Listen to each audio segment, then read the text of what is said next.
During World War II, millions of people died in concentration camps and battles. But in many places in Eastern Europe, the deaths happened differently.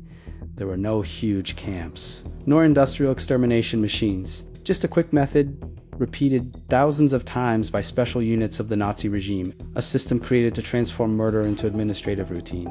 Today you will understand how this method worked and who executed it. When Nazi Germany launched the invasion of the Soviet Union in 1941, the conflict took on a very different character from previous campaigns. For the regime, the war in the East was an ideological struggle. The objective was not only to conquer territories, but to destroy perceived enemies. Right behind the German troops advanced special units with a specific mission: to eliminate opponents and populations persecuted by the regime. These units became known as Einsatzgruppen. They were formed by SS members, police officers, and local collaborators. Their work began soon after the occupation of a city. Nazi authorities rounded up residents under various administrative pretexts.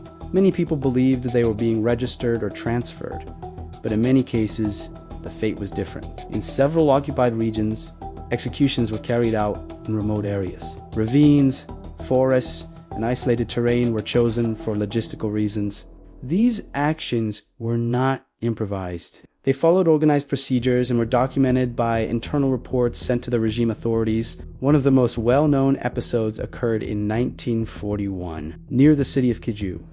The site became known as the Babi Yar massacre. This event became one of the best-known examples of massacres carried out outside of concentration camps during the war. Within the Schutzstaffel structure, these operations followed defined patterns. Guards received instructions on positioning and execution procedures. The goal was to transform these actions into a repetitive process. Mass murder came to be treated as an administrative task.